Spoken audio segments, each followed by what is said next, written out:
Hi friends, സമ്മറിലൊക്കെ കുടിക്കാൻ പറ്റിയ നല്ലൊരു റിഫ്രഷിംഗ് ഡ്രിങ്കാണ് ഇന്ന് ഉണ്ടാക്കുന്നത്. സൗദി ഷാമ്പൈ. അതിനായിട്ട് 1.5 മൂസമ്പി എടുത്ത് കനം കുറച്ച് നമുക്ക് വട്ടത്തിൽ കട്ട് ചെയ്തെടുക്കാം. ഇതുപോലെ ചെറുതായിട്ട് വേണം കട്ട് ചെയ്തെടുക്കാൻ. ഇനി 2 ചെറിയ ടൈപ്പ് ആപ്പിൾ എടുത്തിട്ടുണ്ട്, അതും ഇതുപോലെ തന്നെ വട്ടത്തിൽ കട്ട് ചെയ്തെടുക്കാം. നമ്മളിതെല്ലാം തൊലിയോടുകൂടി തന്നെയാണ് കട്ട് ചെയ്തിടുന്നത്, അതുകൊണ്ട് ഇതെല്ലാം നന്നായിട്ട് വാഷ് ചെയ്തിട്ട് വേണം എടുക്കാൻ. ഇനി ഒരു വലിയ ടൈപ്പ് നാരങ്ങ എടുത്ത് അതും ഇതുപോലെ തന്നെ വട്ടത്തിൽ കട്ട് ചെയ്തെടുക്കണം. ഒരു ചെറുനാരങ്ങയുടെ പകുതി എടുത്ത് അതിൻ്റെ ജ്യൂസ് കൂടെ എടുത്ത് വെക്കണം.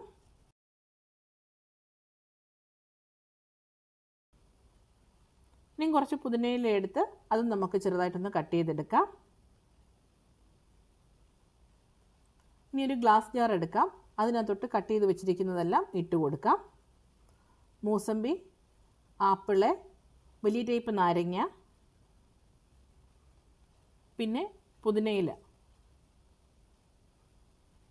ഇതെല്ലാം കൂടി ഇട്ടതിന് ശേഷം ഇതിനകത്തോട്ട് ഒരു പകുതി നാരങ്ങയുടെ നീരും കൂടി ഒഴിച്ചു കൊടുക്കാം.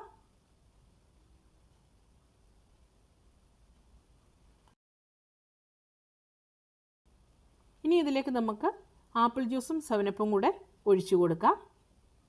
ഇതുപോലെ ഒന്നിച്ച് വേണം ഒഴിച്ചു കൊടുക്കാൻ വേണ്ടിയിട്ട്.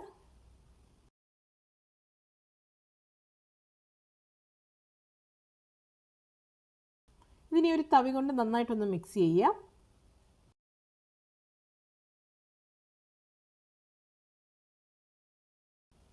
ഇതൊന്ന് ക്ലോസ് ചെയ്ത് വെക്കാം.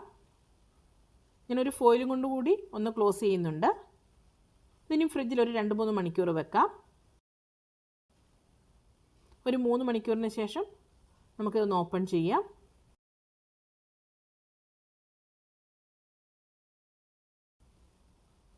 ഇതിന് നമുക്കൊരു ഗ്ലാസ്സിലേക്ക് സെർവ് ചെയ്യാം. നിങ്ങൾക്ക് ആവശ്യമാണെന്നുണ്ടെങ്കിൽ ഇതിനകത്തോട്ട് കുറച്ച് ഐസ് ക്യൂബും കൂടി ഇട്ടെടുക്കാം. സമ്മറിലൊക്കെ കുടിക്കാൻ പറ്റിയ നല്ലൊരു റിഫ്രഷിംഗ് ഡ്രിങ്കാണിത്. ഇതുപോലെ ഒന്ന് ട്രൈ ചെയ്ത് നോക്കണം. അപ്പോൾ ഓക്കെ, ബൈ, താങ്ക് യു.